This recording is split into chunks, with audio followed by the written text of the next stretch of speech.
Mesdames et messieurs, bonjour et bienvenue à notre webinaire « Démystifier la planification testamentaire pour tous ». C'est un honneur pour moi de vous accueillir au nom de la Fondation de l'Institut de cardiologie de Montréal. Je vais prendre quelques instants pour me présenter. Je suis Mélissa Brinan, directrice conseil don majeur et planifié à la Fondation. Ça va faire bientôt 4 ans que je travaille au sein de la Fondation. Et depuis le début de mon parcours ici, j'ai toujours été étonnée de voir la passion avec laquelle les personnes qui gravitent autour de l'Institut ont à cœur de vouloir avoir un impact positif et durable dans notre communauté. Depuis 4 ans, j'ai aussi eu la chance et l'honneur, je dirais, de discuter de manière quasi quotidienne avec des personnes généreuses et visionnaires telles que vous, qui ont choisi d'influencer positivement le monde grâce à leurs dons. Aujourd'hui, mon rôle à la Fondation, c'est de vous accompagner de manière, tout au long de votre démarche philanthropique et puis de vous aider à façonner votre héritage afin qu'il soit significatif et puis qu'il corresponde à vos valeurs les plus profondes. Aujourd'hui, on va aborder un thème, un sujet qui touche nos cœurs, qui est celui de la planification testamentaire.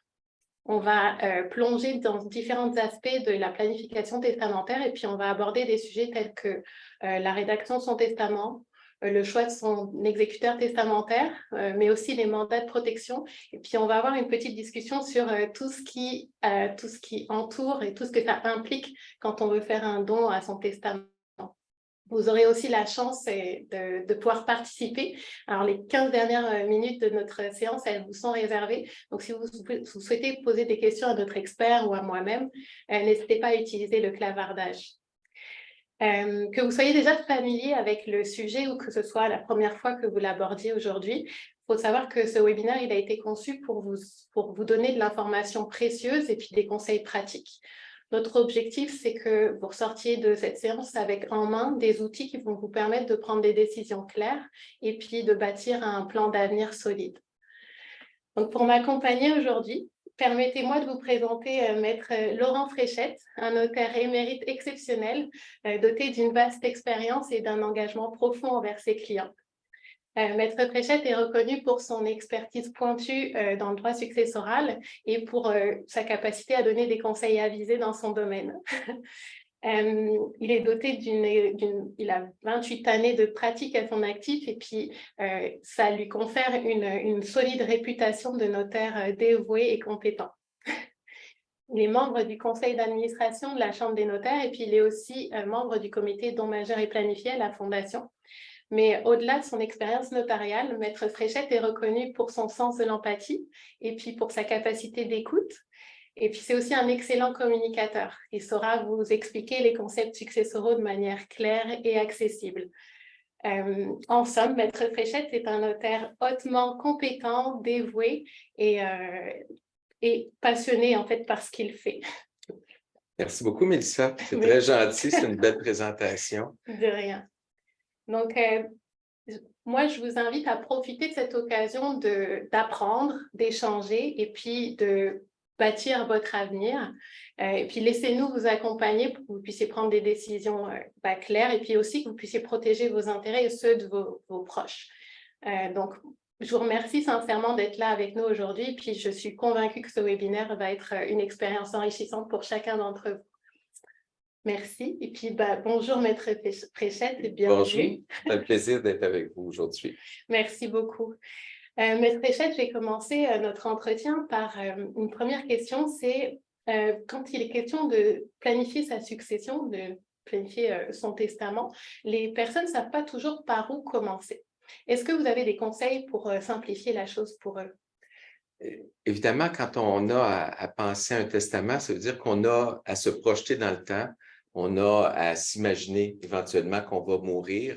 Et la première chose, c'est d'essayer de ramasser nos idées sur les personnes qu'on souhaite protéger, sur les biens qui peuvent être concernés par rapport à notre patrimoine et essentiellement, de faire une réflexion avec un professionnel nous permet de déconstruire les peurs qu'on peut avoir. Parce que souvent, les gens essaient par eux-mêmes de faire une certaine réflexion, de prendre des notes, etc., ne savent pas par où commencer. Notre rôle de professionnel, c'est de leur amener avec un certain nombre de questions, d'anticiper différents scénarios, parfois catastrophiques, j'en conviens, mais c'est notre rôle d'éviter les problématiques. Et à partir de ça, ben, les gens arrivent à notre étude avec une certaine documentation qu'ils auront pu amasser. Puis on le fait dans un cadre d'échange très simple. On est dans de la discussion, on essaie de réaliser la compréhension de ce que les gens souhaitent, quelles sont leurs valeurs, quelles sont leurs visions. Et notre rôle, c'est essentiellement de les accompagner et trouver la bonne façon de le rédiger. Mais il ne faut pas chercher trop loin. Ramasser notre documentation, avoir une certaine réflexion, évidemment, sur certains enjeux. Est-ce qu'on souhaite faire des dons d'organes? Qu'est-ce qu'on souhaite comme funérailles? Est-ce qu'il y a des biens qu'on souhaite laisser à certaines personnes? Puis pour le reste, bien, notre rôle, ce sera de voir à démystifier tout ça. Très bien. Pendant la rencontre de préparation qu'on a eue ensemble, vous m'avez expliqué qu'il existe différentes phases de vie pendant lesquelles les gens pensent à rédiger leur testament. Ouais. Est-ce que vous pouvez m'en dire plus là-dessus, puis m'expliquer pourquoi qu'est-ce qui est important dans tout ça? Évidemment, les gens, on le dit, on a différentes phases de vie. Souvent, les gens croient qu'ils sont beaucoup trop jeunes pour faire leur testament. On ne sait malheureusement pas à quel moment on va s'en trouver à passer dans l'au-delà.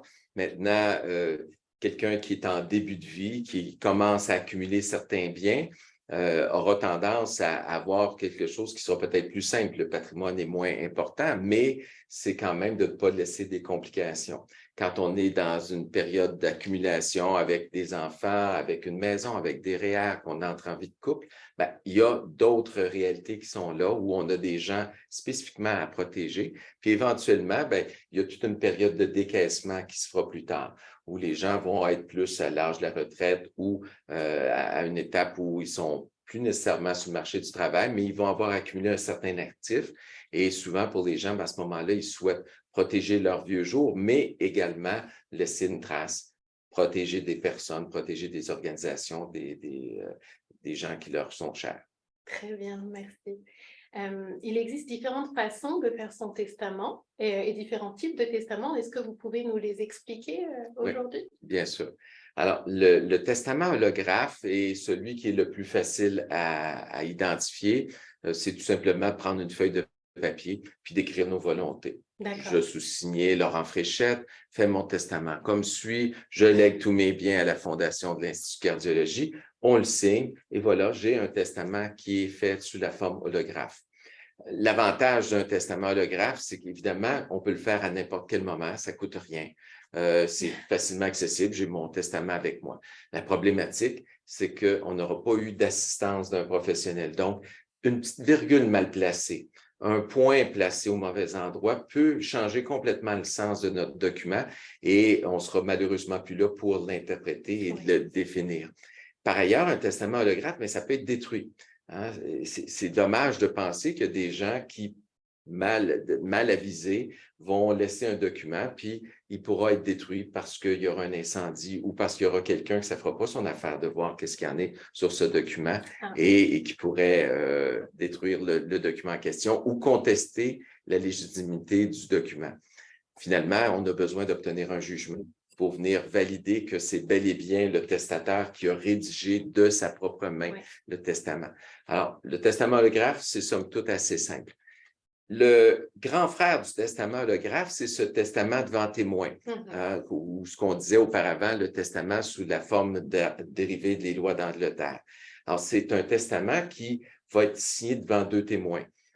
Initialé chaque page par les témoins. Dans ce cas, le testament pourrait être rédigé par quelqu'un d'autre. Quelqu'un pourrait très bien rédiger son testament à l'ordinateur, imprimer la feuille, donc ce n'est pas écrit de manuscrit de notre main, et tout simplement signer le document. Alors, on voit parfois des gens qui vont imprimer des formulaires qu'ils vont avoir trouvés sur Internet ou autrement. Alors, c'est le testament qui est fait devant témoin. De la même façon que le testament holographe, on doit venir confirmer que c'est bel et bien la personne qui l'a écrit, que c'est sa signature, que les témoins ont assisté. on aura à obtenir un jugement pour venir confirmer ce qu'il y en est. Et encore une fois, ben, c'est un document qui peut être perdu, qui peut être détruit et donc qui n'est pas nécessairement ce qui est le plus pratique, mais parfois, à défaut d'avoir un testament, ça peut être une piste de solution. Le contrat de mariage. Alors, le contrat de mariage, c'est aujourd'hui, les plus jeunes gens, bon, il y a moins de contrats de mariage, il y a moins de mariage, il y a moins de contrats de mariage qu'à une certaine époque, mais souvent, on va avoir entendu parler de la fameuse clause « au dernier vivant les biens ». Alors, c'est qu'il y avait une disposition dans des contrats de mariage qui permettait de prévoir que les deux conjoints, entre eux, s'avantageaient et donc faisaient un testament à même leur contrat de mariage. Le contrat de mariage doit obligatoirement être notarié. Donc, ça va faire en sorte que tous les avantages du testament notarié vont aussi reposer pour le contrat de mariage. La seule chose, c'est que c'est somme toute assez incomplet. Ça prévoit qu'entre deux conjoints, qu'est-ce qui va se passer? Mais qu'est-ce qui advient si malheureusement le couple a un accident de voiture, décède ensemble? Bien, on se retrouve avec une situation où il y a un certain vide juridique qui se trouve là. Et finalement, le testament notarié, celui que la plupart des gens connaissent. Au Québec, il y a des notaires, ce qui n'est pas le cas dans les autres provinces. Et le notaire est officier public. Donc, au moment où un notaire va recevoir la signature de son client, il vient faire une démonstration face à la loi que c'est la bonne personne qui a signé, donc son identité, sa capacité, qu'elle a plus que 18 ans, qu'elle n'a pas de problème de cognitif ou d'incompréhension de sa situation, d'un consentement qui est donné de façon libre et éclairée. Donc, un consentement éclairé, c'est que la personne, c'était vraiment ses volontés. C'est très difficilement contestable, un testament notarié, puisque le notaire s'est chargé de recevoir les volontés de la personne et, ultimement, on aura la preuve de la date et du lieu. Ce qui fait que l'acte notarié ne nécessite pas d'obtenir une vérification devant les tribunaux. C'est le seul cas où c'est possible, y compris le contrat de mariage, comme on l'a dit tout à l'heure. Mais au-delà d'avoir cette absence de vérification, c'est tout ce qui est de l'assistance pour la rédaction. Donc, les conseils juridiques, les conseils financiers, fiscaux. Le notaire est là pour accompagner les gens et les aider à rédiger leur volonté de façon limpide, de sorte que ce document-là, il va être conservé dans la voûte du notaire, sera enregistré à la Chambre des notaires, non pas le testament, l'information comme quoi on a fait un testament. Et le registre testamentaire de la Chambre des notaires existe depuis 1962 et comporte tout près de 10 millions d'actes. Alors, c'est beaucoup de testaments qui ont été faits et il n'y a pas d'institution financière qui acceptera de procéder à un règlement de succession si elle n'a pas la preuve qu'il s'agit du dernier testament. Donc, cette recherche-là pourrait être faite pour identifier exactement quel notaire a fait le testament. Et même si un notaire éventuellement prenait sa retraite, ce sera toujours un autre notaire qui récupérera les originaux et qui seront à l'abri, donc du feu et de toute autre problématique qu'il peut y avoir. Alors, donc, c'est nos différentes formes avec leurs avantages, leurs inconvénients. Évidemment, un testament notarié va nécessiter l'intervention d'un notaire. Ça veut dire qu'il y aura des frais qui auront à être payés pour le notaire, pour le travail qu'il aura à faire. Mais parce qu'il assure une sécurité, parce qu'il donne des conseils, parce qu'il évite d'avoir à obtenir un jugement, ce n'est pas les montants, les quelques centaines de dollars qu'un testament notarié peut être fait qui devrait être un obstacle, considérant que d'obtenir un jugement de vérification, c'est plusieurs milliers de dollars. C'est ce que j'allais dire, ça permet de sauver après des dépenses qu'on n'aurait pas prévues. Et des problèmes et tout ce qui va avec ça. C'est ça. Donc, moi, ce que je constate, c'est que le testament notarié, il n'a pas vraiment de désavantages.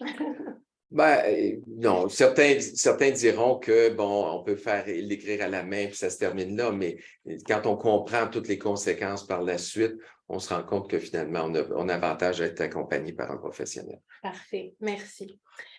On dit qu'un Québécois sur deux n'a pas de testament. Qu'est-ce qu'il arrive à ces personnes-là quand il n'y a pas de testament derrière? Bon, alors le Code civil du Québec prévoit à ce moment-là qu'est-ce qui va se passer, ce qu'on appelle communément des successions ab intestate. À une certaine époque, le latin était beaucoup plus utilisé. Alors, le Code civil prévoit à ce moment-là une dévolution qui va être faite et on part toujours du principe que c'est l'affection présumée que le défunt devrait avoir qui va justifier que certaines personnes seront avantagées plus que d'autres. D'accord, très bien.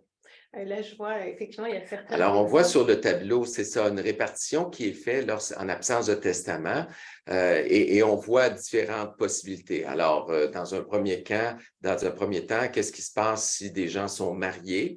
Alors, on fait la distinction entre les gens mariés et les gens en union de fait, puisque encore aujourd'hui, trop de gens croient que les gens en union de fait ont les mêmes protections que les gens mariés, ce qui n'est pas le cas. Est-ce que cette chose va être appelée à changer? Possiblement. Il y a une réforme du droit de la famille qui est en préparation au Québec. On verra la portée que cette réforme-là pourra avoir éventuellement sur les testaments. Sauf que pour l'instant, un conjoint de fait, même si ça fait 40 ans qu'il est avec son autre partenaire, son autre conjoint, ne recevra absolument rien. Donc, c'est dur. Et même, peu importe le nombre d'années qu'il peut y avoir. Alors, ça prend absolument un testament si on est une personne en union de fait. Alors que si on est marié, le conjoint est assuré de recevoir minimalement un tiers de la succession. Alors, on prend la situation où on aurait un conjoint qui décède, marié, et qui a un enfant, ben, l'épouse recevrait un tiers et les enfants le 2 tiers. Alors, sur le coup, ça peut sembler quelque chose qui est bien, mais en même temps, c'est toujours de se remettre dans la position que ça voudra dire qu'il y aura une copropriété qui existera entre le conjoint et les enfants. Et si on a des enfants qui sont mineurs et qu'on est copropriétaire d'une maison, imaginez tous les problèmes qui peuvent en découler, hein, d'autorisation judiciaire, de frais, de complications, etc., voire d'être obligé de racheter des droits. En absence d'enfants, le conjoint automatiquement reçoit le 2 tiers. Alors, on augmente la part qu'il a à recevoir. Et dans ce cas, ben, l'affection présumée, elle est pour les parents. Alors, on imagine qu'une personne va préférer avantager ses parents plutôt que des tierces parties. Le conjoint, donc l'époux, l'épouse recevrait le 2 tiers des biens, alors que les parents recevraient un tiers. Et là, si les parents sont séparés, bien, ils recevront le tiers divisé en 2. Et si l'un des deux est décédé, c'est celui qui restera qui recevra. Alors que si une personne décède, qu'elle est mariée, qu'elle n'a pas d'enfant et que les parents sont eux-mêmes décédés, alors là, on retourne avec les frères et sœurs. Et vous savez, aujourd'hui, on est dans un contexte où on a des familles recomposées de plus en plus. Donc, on aura identifié les frères et sœurs germains, des frères consanguins ou des sœurs utérines, donc suivant si c'est seulement le papa et la maman ou les deux parents sont les mêmes, et pour identifier exactement qui va recevoir ce tiers. Et ce n'est que si on est dans un contexte où il n'y a ni conjoint, ni enfant, ni parents, ni frères, sœurs, que le conjoint hérite. Alors qu'en union de fait, ben, ce sont les enfants qui héritent parce qu'on considère que c'est comme si qu'on n'avait pas de conjoint, pas de personne. Donc, les enfants héritent de 100% et le conjoint de fait ne reçoit rien. Et on voit qu'en absence d'enfants, mais les pourcentages sont changés. Les parents et les frères sœurs recevront moitié-moitié. Alors que s'il n'y en a pas ni parents ou ni frères sœurs, ben, ça sera transféré tout simplement à l'autre catégorie. Et là, on a tâché à garder les choses simples en étant qu'avec parents, enfants, frères, sœurs, conjoints, conjointes. Mais il arrive parfois où les gens se retrouvent qu'il n'y a aucune de ces personnes-là. Alors, le Code civil prévoit comme ça 6 rangs. Donc, on arrive éventuellement avec les oncles, les tantes, les grands-parents, les cousins et les cousines. Et là, de grâce, imaginez quelqu'un qui n'a pas de testament, qui est en union de fait, puis qui n'a pas de parents, pas d'enfants, pas de frères, pas de sœurs, qui se retrouve à hériter avec des oncles, des tantes, des cousins et cousines, tous les problèmes que ça peut nécessiter. Oui, je comprends. C'est vraiment important ce que vous nous dites, Maître Fréchette. Et puis, pour mettre le tout en pratique, on a préparé 2 exemples pour les personnes qui nous regardent. Et si vous désirez participer, n'hésitez pas à utiliser l'onglet clavardage. C'est des petites questions et puis vous mettez vos réponses dans l'onglet. Donc, nous avons ici le cas de Françoise. Alors, Françoise, elle a 73 ans. Elle est journaliste pigiste. Elle habite avec son époux Georges depuis 20 ans. Ils ont ensemble une fille, Stéphanie, de 41 ans. Ils partagent une maison conjointement. Ils ont aussi un RER et d'autres placements. Ils ont aussi une maison de campagne qui est au nom unique de Françoise. Alors là, la question, c'est de quelle façon sera distribuée la succession. Donc A, Georges reçoit 1/3 et Stéphanie 2/3 de la succession. B, Stéphanie reçoit tout. C, Georges reçoit 2/3 et Stéphanie 1/3. Et sinon D, Stéphanie et Georges reçoivent chacun 50%. Alors, on va laisser un petit peu de temps à ceux qui nous regardent de répondre s'ils en ont envie. Donc, la réponse qui ressort, c'est la réponse B. Maître Fréchette, dites-moi quelle était la bonne réponse.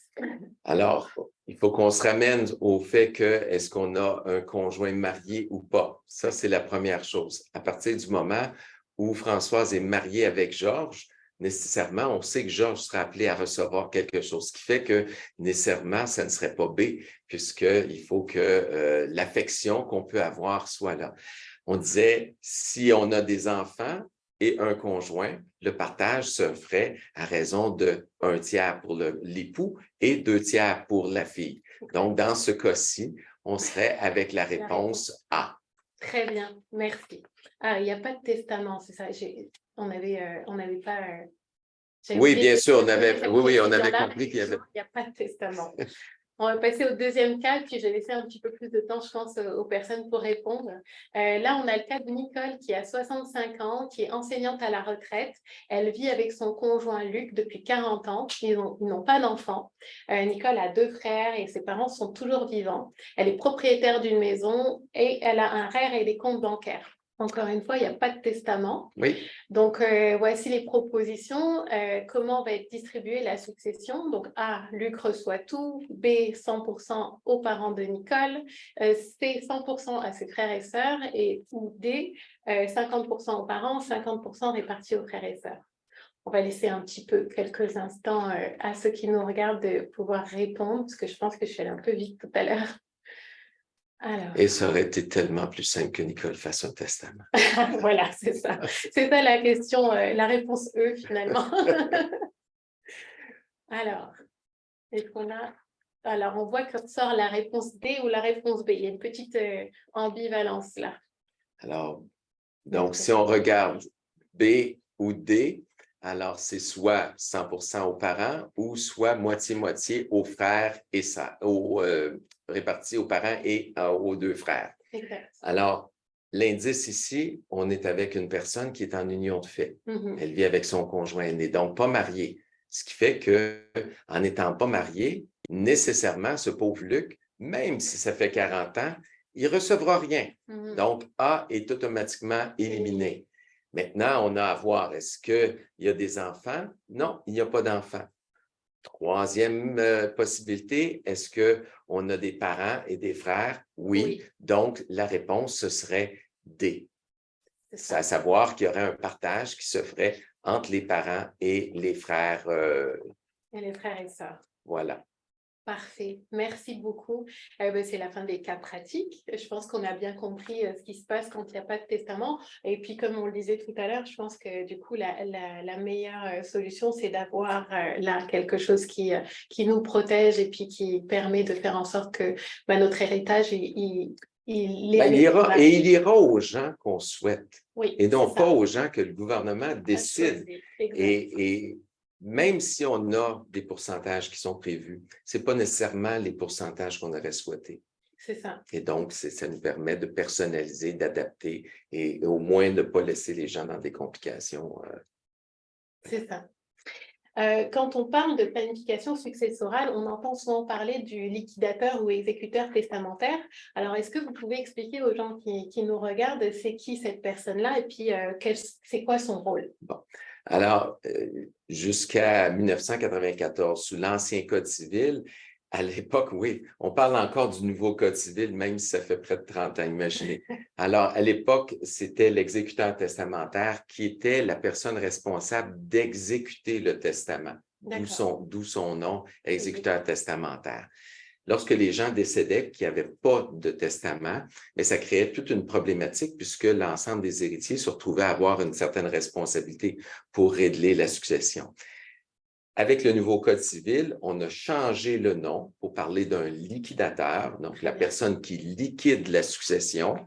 Et ce liquidateur, il est là autant si on a un testament ou si on n'a pas de testament. Et ce sera la personne qui veillera à régler la succession. Donc, payer les factures, voir aux funérailles, récupérer les sommes qui nous sont dues, exécuter le testament, faire les legs particuliers, etc., et éventuellement remettre les biens aux héritiers. Donc, c'est la personne de confiance. Celle qui aura les responsabilités, ce sera le liquidateur. Parfois, on pense que c'est un cadeau de grec parce que c'est pas... Oui, il y a quand même les responsabilités qui vont avec ça, mais c'est une marque de confiance au départ qu'on a envers une personne et envers ses qualifications pour pouvoir mener à bien le règlement de la succession. Je comprends. Comment on fait pour savoir qu'on a choisi la bonne personne? Et puis, est-ce que vous avez des conseils pour faire le choix du liquidateur? Oui. Bien souvent, lorsque les gens arrivent à notre étude, ils vont penser à se laisser entre eux comme conjoints, comme liquidateurs, voire que ce soit les enfants qui soient nommés par la suite. Et bien souvent, les gens vont encore avoir ce réflexe d'y aller avec les rangs d'âge. Donc, le droit d'aînesse, ça devrait être l'aîné qui soit le liquidateur. Et ce n'est pas nécessairement la personne qui est toute dévouée pour jouer ce rôle-là. Il y a une question de capacité à bien interpréter le testament, à être capable de faire de la gestion, à être la personne qui servira de pont parmi les héritiers. Et donc, ce n'est pas assurément la personne qui est le mieux placée. Donc, le liquidateur, au fond, on a besoin d'avoir une ou des personnes, puisqu'il n'y a pas nécessairement qu'un seul liquidateur, il pourrait y avoir plusieurs liquidateurs. Le liquidateur verra donc à faire toutes les démarches qui sont propres au testament. Et dans ce choix de personnes, nommer le conjoint, ça dépend toujours de l'âge du conjoint. Ça dépend toujours de sa capacité de santé, de sa capacité au niveau de la complexité de la succession. Si j'ai une compagnie à vendre ou si j'ai des biens qui sont à l'extérieur, ce n'est pas nécessairement la personne qui est le mieux placée. Donc, essayez d'imaginer, dans le fond, lorsqu'arrive le moment du décès, est-ce que la personne aura tout ce qu'il faut en termes de talent? Est-ce qu'elle ne sera pas trop émotivement prise par rapport aux démarches qui sont à faire? De sorte qu'on pense peut-être aller chercher quelqu'un qui va être plus jeune, mais ça nous prend quelqu'un qui aura un minimum de compétences, de gestion, de compréhension, de sens d'organisation, un minimum de disponibilité, puisque ça demande du temps à régler une succession. Ça demande minimalement entre 18 à 24 mois. Oui. Alors, plusieurs personnes vont nous dire, oui, mais si j'ai réglé ça en 3 mois avec ma belle-sœur, bien, évidemment, si j'ai un seul héritier qui est le conjoint et qu'on ne suit pas tout à chacune des obligations de la loi, on peut arriver à le faire en un temps plus rapide. Mais somme toute, en moyenne, c'est 12 à 18 mois. Et il y aura différents intervenants à avoir à côtoyer, que ce soit le notaire, le banquier, les assureurs, le comptable, etc.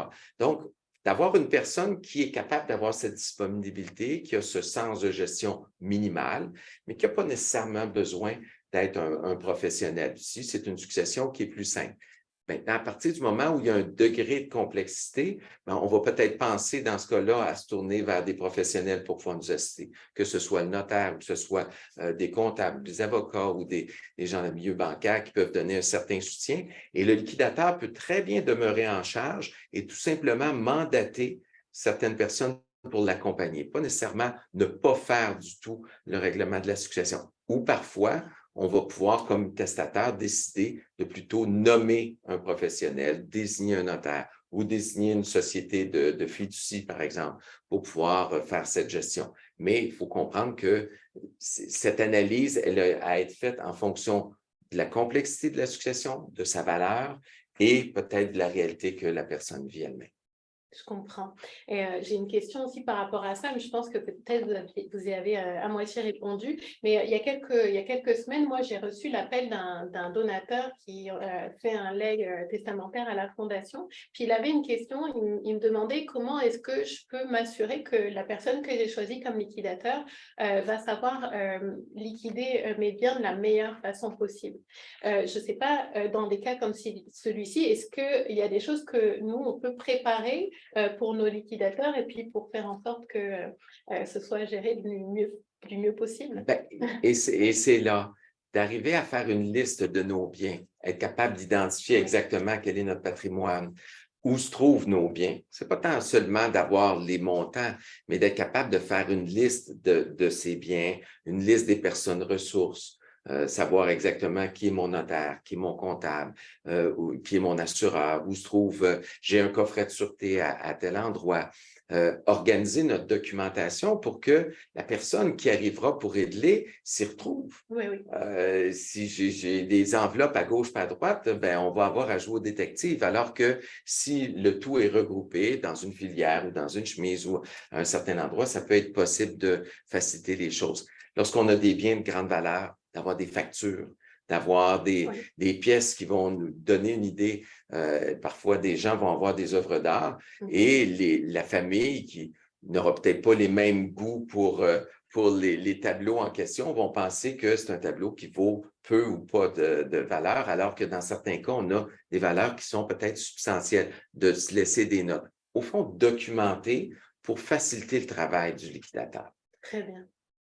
La Chambre des notaires propose un document qui fait un 360, qu'on appelle un bilan patrimonial, et qui est possible de se procurer sur le site de la Chambre des notaires, qui est gratuit, qu'on peut compléter. Et c'est donc une des façons de pouvoir s'y retrouver. Souvent, on ne sait pas par où commencer cette espèce de liste. Ça peut être un document qui est facilement retrouvable, ou on peut également notarier ce document pour qu'il soit conservé dans la voûte du notaire de façon confidentielle. Mais l'important, c'est de laisser un minimum pour que les gens puissent savoir et pas se retrouver qu'on découvre quelques années plus tard qu'il y avait un coffret de sûreté que personne ne savait. Et ça, j'ai déjà vécu comme notaire. Très bien, je vous crois, je vous crois là-dessus. Vous disiez un petit peu plus tôt qu'une partie importante de la planification successorale, ce sont aussi la prévision de mandat. En quoi ça consiste précisément et puis est-ce que tout le monde devrait le faire? Alors, depuis tout à l'heure, on parle du décès, hein, Oui. de la toute fin et de la transmission de nos biens. Malheureusement, il arrive des fois où une personne décédera pas immédiatement, mais va s'en trouver à avoir un souci de santé ou une incapacité à exprimer sa volonté.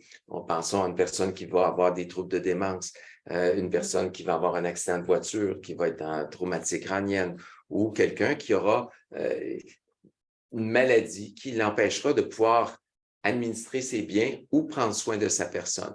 Dans ce cas, là, le gouvernement, le législateur a mis en place un document qu'on appelle un mandat de protection. Jadis, on parlait du mandat d'inaptitude. C'est la même chose, c'est simplement le nom qui a changé au fil du temps. Et ce document permet à une personne d'identifier exactement qui sera celui ou celle ou ceux qui verront administrer ses biens et prendre soin de sa personne. Alors, jadis, souvent, on pensait au mandataire et on avait un mandataire qu'on nommait. Dans les discussions, dans les échanges qu'on a avec nos clients, on les amène à réfléchir, est-ce que la personne que je désigne est la mieux placée pour administrer mes biens ou pour gérer ou prendre soin de ma personne, prendre des décisions médicales? Et parfois, on se rend compte que certaines affinités qu'on va avoir avec une personne plus qu'avec d'autres, qu'une personne aura peut-être plus de disponibilité ou de proximité qui permettra de le faire. C'est donc possible de moduler notre mandat pour venir indiquer exactement qui va jouer quel rôle. Et tout dépendant le degré d'inaptitude, bien, le mandat éventuellement sera mis en vigueur. Parce que ce n'est pas parce que je fais un mandat de protection que nécessairement il est en vigueur. Il sera en vigueur seulement si je deviens inapte. Et c'est peut-être la distinction à faire avec une procuration. Lorsque des gens ont des procurations, la procuration s'applique maintenant. Le mandat de protection ne s'applique que si j'ai un constat de l'inaptitude. Et pour ce faire, bien, ça prend l'intervention d'un notaire, d'un travailleur social et ultimement du juge et du médecin et du juge pour confirmer le tout.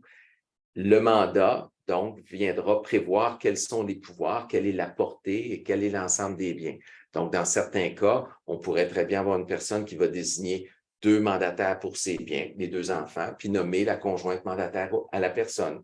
Bien, le mandataire à la personne verra avoir à ce qu'on soit lavé, logé, habillé, nourri, qu'on nous place à un endroit qui soit adapté si on n'est plus pu demeurer chez soi, devra prendre en considération nos désirs, nos volontés. Quelqu'un qui souhaite demeurer à la maison, on aura à prendre ça en considération.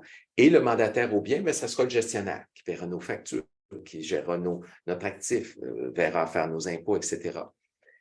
À défaut de mandat de protection en cas d'inaptitude, le Code civil vient prévoir qu'est-ce qui va se passer. Et là, dans ce cas-là, on va en venir à ouvrir une mesure de protection, donc une tutelle. Auparavant, on avait une tutelle ou une curatelle ou des conseillers majeurs.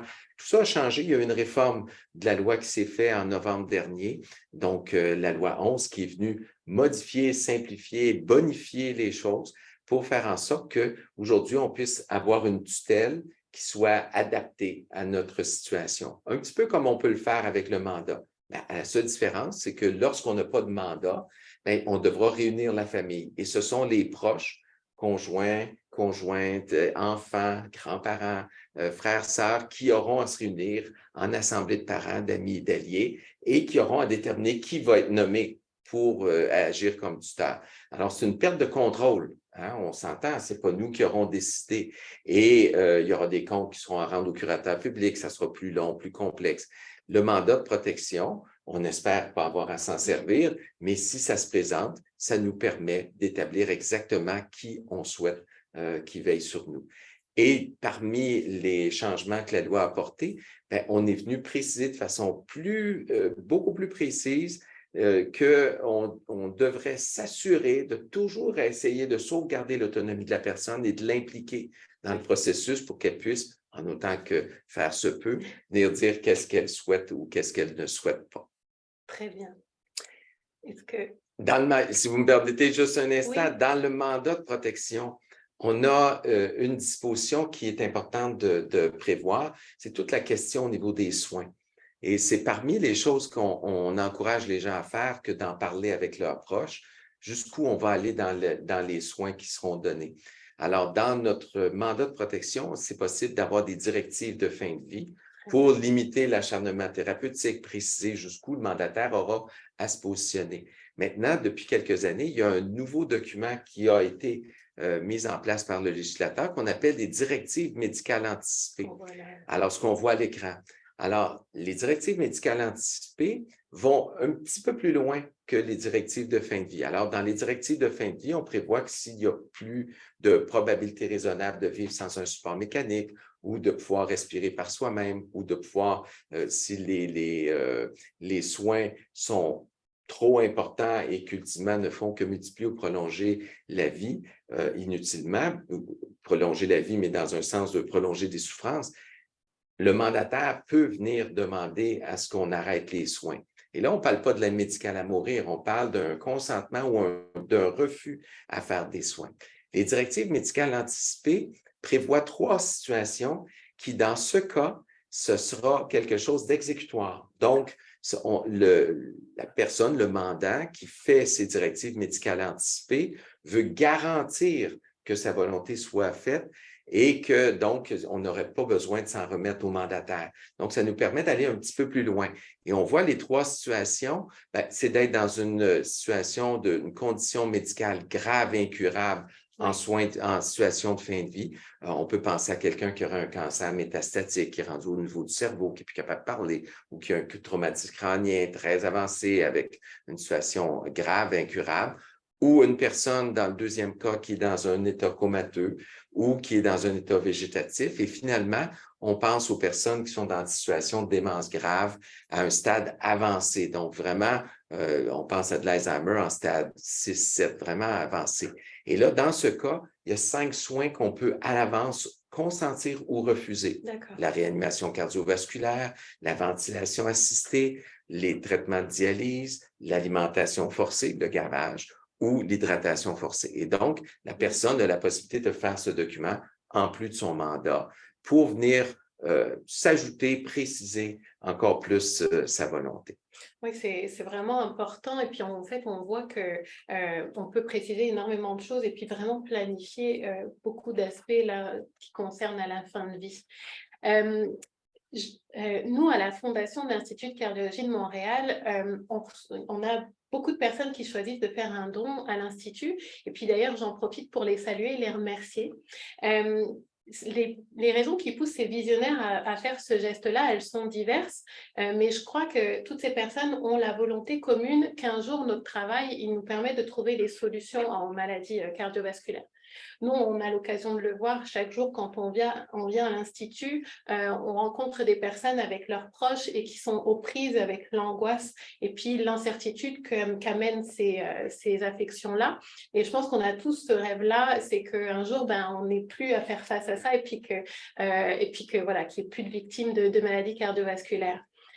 Pour un organisme comme la Fondation de l'Institut de cardiologie de Montréal, recevoir un legs testamentaire, ça nous permet d'avoir un financement durable. Ça nous permet de supporter des causes, supporter des projets, à long terme comme l'achat de matériel de fine pointe ou la recherche médicale ou encore les programmes d'enseignement.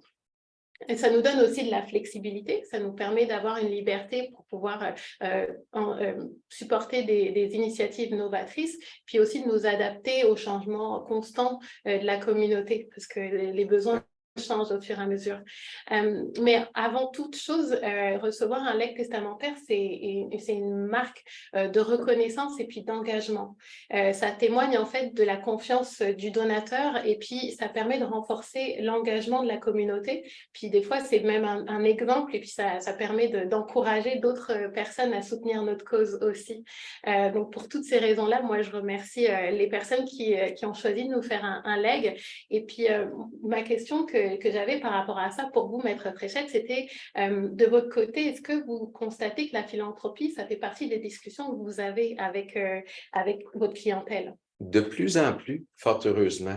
Oui. Déjà 31 ans que je suis notaire et en début de pratique, on en voyait très peu. C'était très culturel. Aujourd'hui, on se rend compte que les gens ont un sens d'implication, d'engagement qui est beaucoup plus grand et qui montre une certaine ouverture au fait de venir prolonger leurs dons qu'ils ont pu faire de leur vivant dans une cause comme celle de la Fondation. Et il y a différentes pistes de solutions qui s'offrent à nous. Et dans les discussions, c'est quelque chose avec lequel on est capable de faire avancer la réflexion pour le client, de l'accompagner dans la matérialisation de ses volontés et d'être le plus optimal possible. Et il y a différentes possibilités qui s'offrent à nous, que ce soit via des assurances ou que ce soit via des dons d'un montant précis ou des pourcentages. Et au fond, on a à s'arrêter avec le donateur pour identifier exactement comment lui souhaite le faire. Mais définitivement, il y a de nombreux avantages à faire cette démarche. Très bien. Puis d'après vous, quels seraient les éléments déclencheurs d'une telle décision?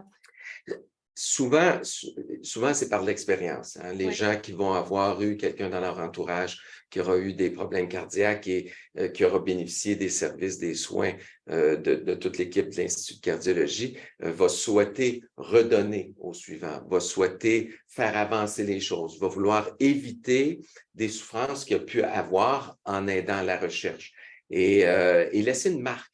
Oui. Laisser une marque de reconnaissance, mais laisser une marque de notre passage. Donc, on le voit définitivement de plus en plus. C'est une bonne motivation. Quels peuvent être les avantages de faire un don de bienfaisance pour les héritiers et puis aussi pour la succession? Alors, évidemment, au-delà de vouloir aider notre collectivité et la cause qui nous tient à cœur, ça nous permet de préciser exactement à quel organisme. Comprenez que si une personne décède qu'elle n'a pas fait de don, bon, oui, on aura nos impôts à payer, puis c'est ultimement l'État qui va décider de saupoudrer à gauche, à droite, différentes causes. La possibilité de faire un don donne donc l'opportunité de venir déterminer de façon spécifique qu'est-ce qu'on souhaite donner. Et pour ce faire, c'est quelque chose qui est somme toute assez facile. Un legs qui va être fait, permettra d'avoir des crédits d'impôt, puisque la Fondation est un organisme caritatif qui est reconnu par l'État. Et donc, il y aura des crédits qui vont pouvoir s'appliquer sur les impôts que la succession aura à payer. Et là, il faut savoir que ces montants peuvent atteindre jusqu'à 50 %. Donc, ça réduit considérablement le coût d'un don qui peut être fait, tout simplement parce que plutôt que de payer de l'impôt, on va venir faire un don à la Fondation. Oui, vous anticipez un petit peu ma question suivante parce que parfois, j'entends des personnes qui disent « j'aime votre cause, mais j'aime aussi mes enfants ».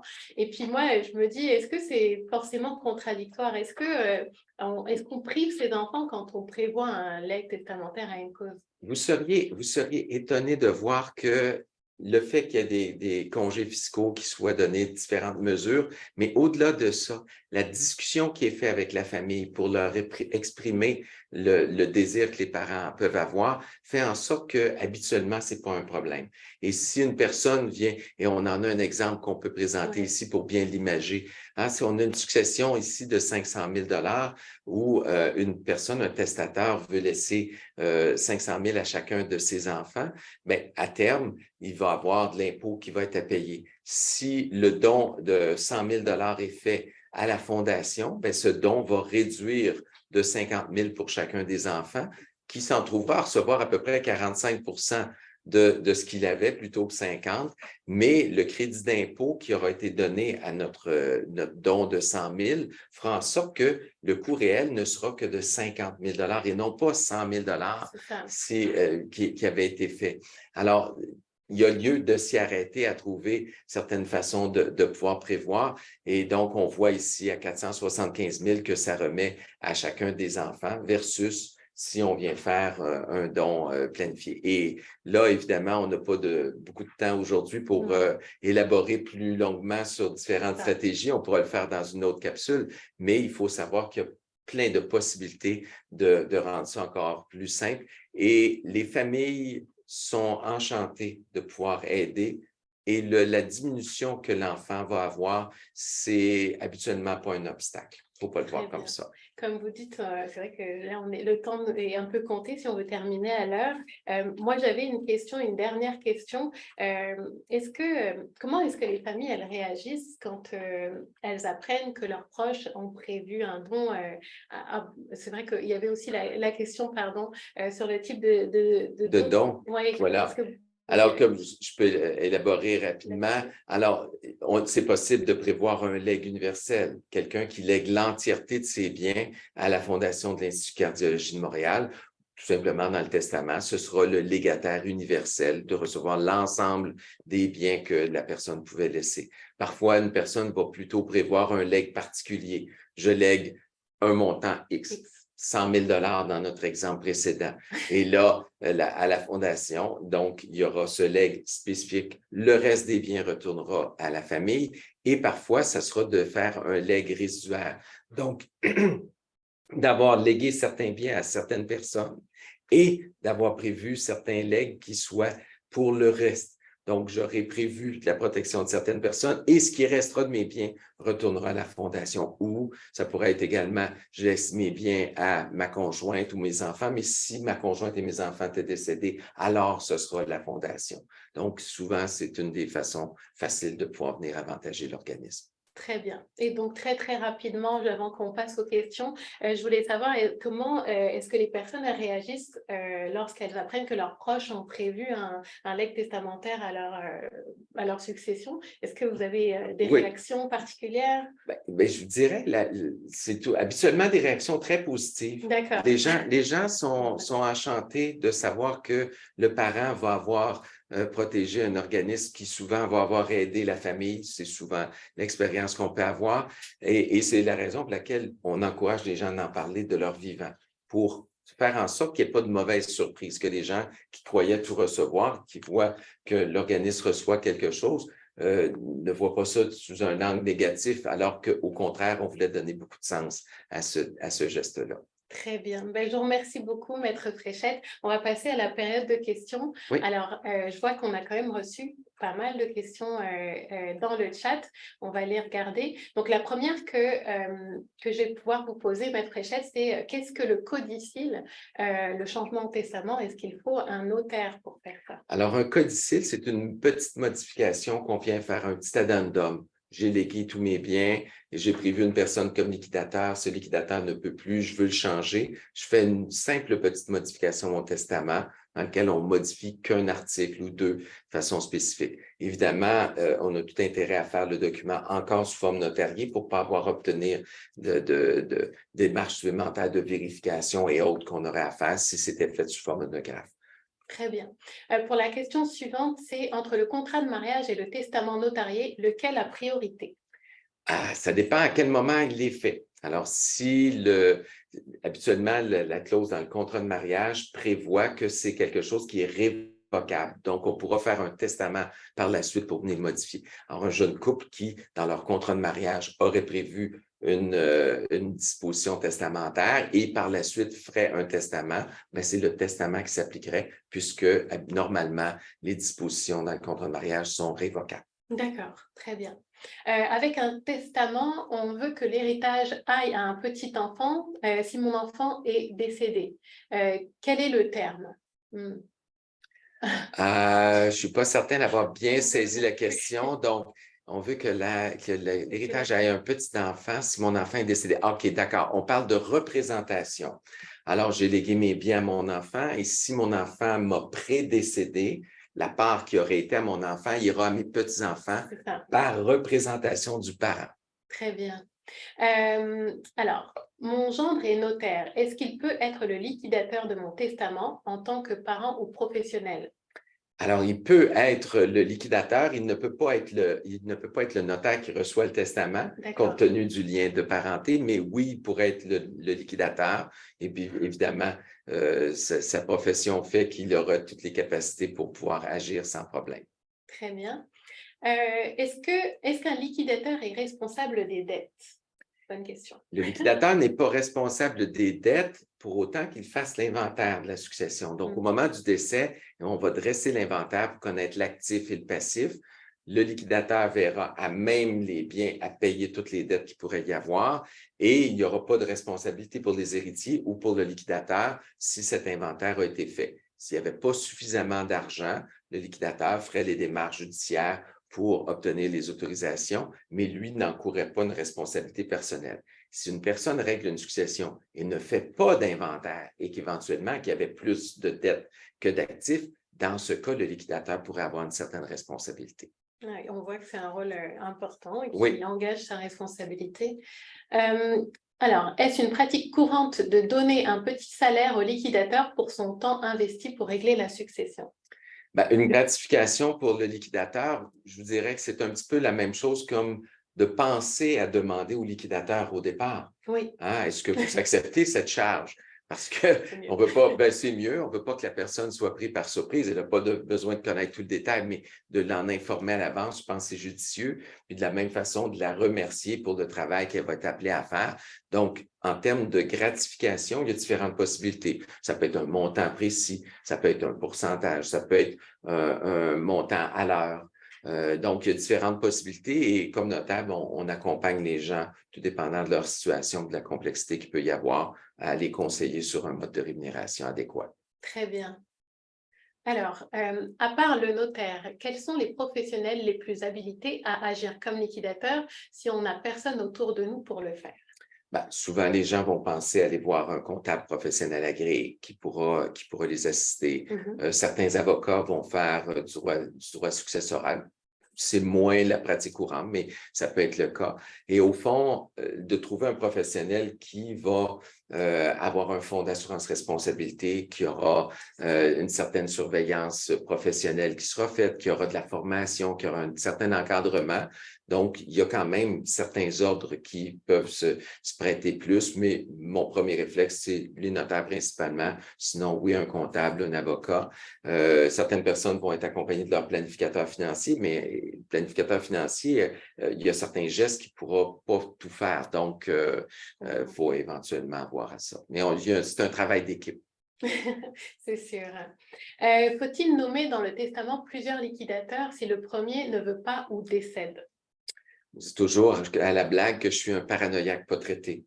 Alors, donc, je vais prévoir différents scénarios. Qu'est-ce qui se passe si mon liquidateur A ne peut pas? J'aurais prévu un liquidateur B. Si le liquidateur B ne peut pas, j'aurais prévu un liquidateur C. Et de la même façon avec les héritiers. Hein, tout à l'heure, quand on parlait que si l'enfant est décédé, qu'on lègue au petit-enfant, mais c'est parce qu'on l'aura prévu. Si on ne prévoit rien, c'est la loi qui va décider pour nous.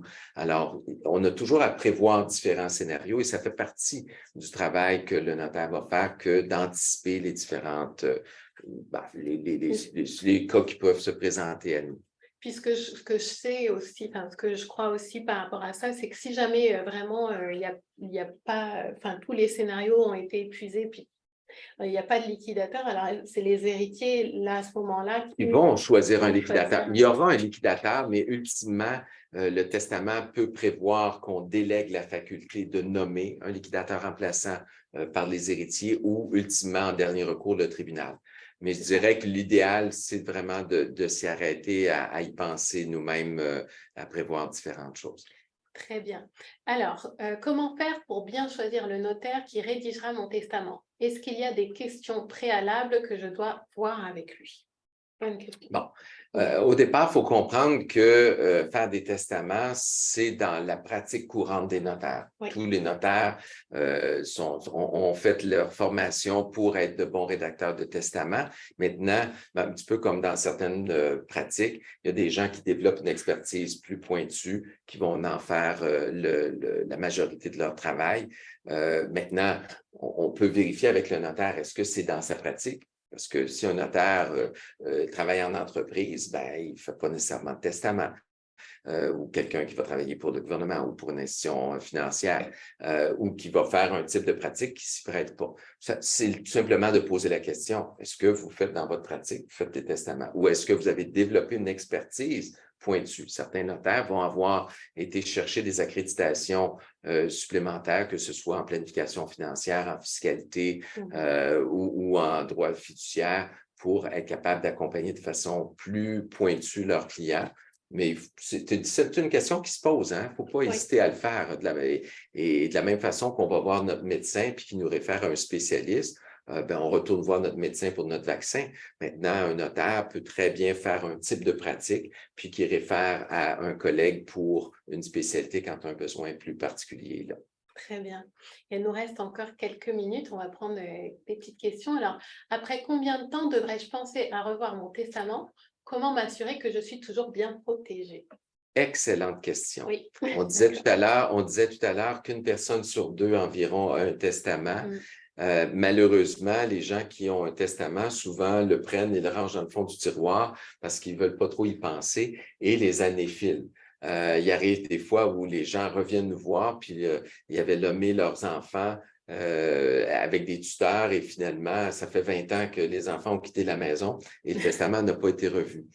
On encourage les gens, aussitôt qu'il y a un événement important qui se passe dans leur vie, que ce soit la naissance d'un enfant, l'achat d'une maison, un changement dans notre vie conjugale, à relire notre testament et éventuellement le réajuster. Maintenant, systématiquement, nous, aux 5 ans, on communique avec nos clients. On est proactif et on n'attend pas, puisque les gens peuvent aisément se projeter dans le temps 5 ans, mais d'essayer de se projeter dans 20 ans d'ici, il y a des très fortes chances que ça soit un petit peu déphasé. Donc, en relisant ponctuellement notre testament aux 3-5 ans, habituellement, on ne s'y trompe pas. Et ça fait partie de cette relation qu'on a avec nos clients que de les accompagner. Donc, s'il y a eu des changements qui se sont produits au niveau de la loi, il se peut que la personne ne soit pas au courant. Oui. Nous, ça nous permettra de continuer notre relation avec elle et de bien la protéger. Comme par exemple pour les mandats qu'on a vu tout à l'heure. Exactement, pour des mandats avec les changements. On va prendre deux autres petites questions. Donc, la première, est-ce que le personnel médical vont consulter les DMA et ou est-ce que c'est comme le registre du don d'organes qui n'est pas consulté par le personnel médical? Alors, c'est important de savoir que les DMA, il y a un registre qui existe, comme le registre des mandats. Maintenant, dans les obligations que le corps médical a, ils doivent, dans un premier temps, établir le niveau d'intervention de soins de la personne. Donc, si moi, j'arrive à l'urgence et que je suis dans un état où je ne suis pas capable d'exprimer moi-même ma volonté, le médecin doit obligatoirement les vérifier dans le registre pour s'assurer que j'ai fait des DMA. Et si je n'ai pas fait de DMA, qui va se tourner vers mon mandataire. Mais il y a une obligation qui est là et c'est un réflexe à l'hôpital de faire cette vérification en tout temps. Systématique. Oui. Pour la dernière question, alors, est-ce que je peux choisir comment mon don testamentaire sera utilisé par la Fondation et à qui je fais le don? Voilà, je vais y répondre. Oui, effectivement, c'est possible de choisir où comment sera utilisé le don. Bien sûr, nous, on privilège vraiment, alors, nous, à l'Institut, on fait plusieurs choses, on fait de la prévention, de la recherche, on fait aussi de l'enseignement, puis les soins, naturellement, aux patients. Donc, on privilège d'être quand même dans une grande dimension et puis d'orienter son don vers un de ces quatre champs-là parce que, bien sûr, on ne peut pas prévoir à quel moment le don va se réaliser. Et puis, on ne peut pas dédier un don à un projet précis, puisqu'il se peut que quand le don va se réaliser, le projet ne soit plus là. Mais c'est tout à fait possible d'écrire dans son testament qu'on souhaite que notre legs aille à la prévention, par exemple, ou à la recherche, ou tout simplement venir supporter notre mission de manière générale. Donc, c'est vraiment des spécificités qu'on peut ajouter. Merci beaucoup, Maître Fréchette, parce qu'on arrive à la fin de notre séance. C'était vraiment un plaisir de partager ce moment-là avec vous. Et puis, je suis certaine qu'à la maison, les personnes qui nous ont regardés ont beaucoup appris aujourd'hui et c'était très enrichissant. Donc, je vous remercie à tous aussi pour votre présence. Je pense que... j'espère que les gens seront encouragés à faire leur testament, à faire leur mandat, possiblement des directives médicales anticipées et surtout avoir une petite pensée pour la Fondation et de laisser un leg pour encourager et soutenir la cause qu'on soutient ensemble. Merci beaucoup. À bientôt. Merci, au revoir. sincère.